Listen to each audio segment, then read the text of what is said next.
Hi folks, welcome to your latest Planning Outlook updated on Friday evening the 7th of August. Now, compared to some of the weather that's gone this past week and some of the weather that is most likely on the way again into next week, this weekend is actually doing pretty well, with high pressure building briefly across the British Isles, with most places getting away with some dry, quiet conditions and light winds. It all becomes a bit more complicated though once again as we go into the start of next week, as warm, humid and thundery air tries to push its way back northwards, so getting absolute detail is going to be treacherous more than a day or so ahead.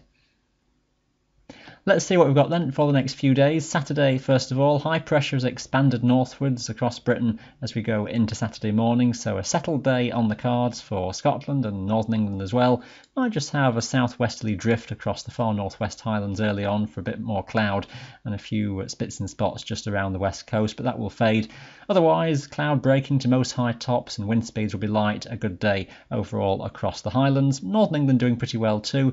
This front though across the South Pennines and Wales giving a more humid atmosphere and may just be the legacy of some low cloud overnight into the morning, which could be stubborn to break up in a few spots but should break as time goes on. The footprint of that moisture though and the more humid atmosphere brings the risk of some isolated showers popping up later on in the day. Now these may hardly develop at all, but just that risk of one or two developing before the day is out. And still quite a warm and humid feel for Wales and the South Pennines, whereas it's somewhat fresher across Scotland and Northern England. Into Sunday, and not a great deal changing. High pressure, if anything, just drifting a bit further northwards. An easterly breeze just strengthening somewhat across the Pennines and the Lake District to be quite gusty in places around some of the passes and locally to some lower slopes. For Scotland, it stays dry with the warmest of the temperatures out towards the west. We might just have some banks of fog coming inland off the North Sea across some of these eastern areas through Saturday night into Sunday, which could be rather stubborn around some of the easternmost hills. A chance that the higher slopes may well be above any of that fog, which should burn back to the coast as time goes on.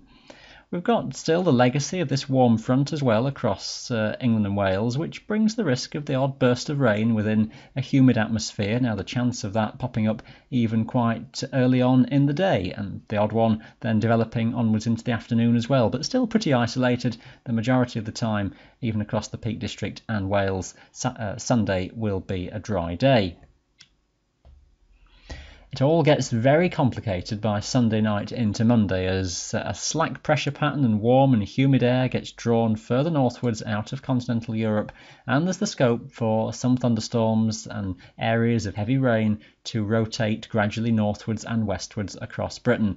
Now I won't try and get clever on exactly where and when that will occur. Some of it could well be around from early in the day on Monday, some of it may well just break out as the day goes on, but there is the risk of some thunderstorms forming almost anywhere. It's as good as that, as about as all we can say at this distance. Around that rain, very low cloud will form.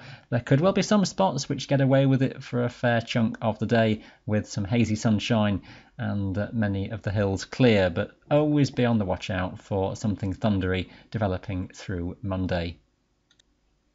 Now, I have to be brutally honest and say that confidence in the forecast in the early days of next week is very low indeed, and there's no real easy answer to it. There's differences between every forecast model that we look at, and it's a classic situation. Once pressure is very slight, everything is moving around very slowly, it's quite humid, there's some thundery energy to go off in there, and it's all the recipe for not really getting a clear picture of what's going on. The frontal system, the zone of rain suggested on this particular forecast model out over the North Sea, could just as easily be located a few hundred miles further west across the top of the British Isles. So it's that risk again of some thundery rain, some torrential rain in places, the risk of that at least, but some places could well get away with a decent day, and I think that's about all we can say at this distance for Tuesday. We're still sort of sitting between weather patterns as we go onwards into the middle of the week, and there's the chance of something further thundery over France, pushing northwards again as we head through midweek. Higher pressure is somewhere out to the west over the Atlantic. There's the risk of some torrential rain, again pushing northwards, rotating around across England and Wales, maybe coming northwards into Scotland as well with time. Maybe the only real signal that we can get at this point is that by the later part of the week it's the suggestion of higher pressure from the west just trying to push its way back in and maybe settle things down, something a bit fresher, something a bit more coming in off the Atlantic as a westerly type of flow into Scotland, and maybe that high just building in to quieten things down, stabilise things a bit as we head toward that weekend. I wouldn't rely on that at this stage though. It's one of those where you look at the forecast models again tomorrow and many of the solutions come out with something completely different. So tentatively looking as though things try and improve later next week, but I'd still be watching just for some thunderstorms to be in the forecast. It's all we can do at this stage. Stay up to date with all the forecast content and all your local details every day on our website for your area. Thanks for watching. Bye for now.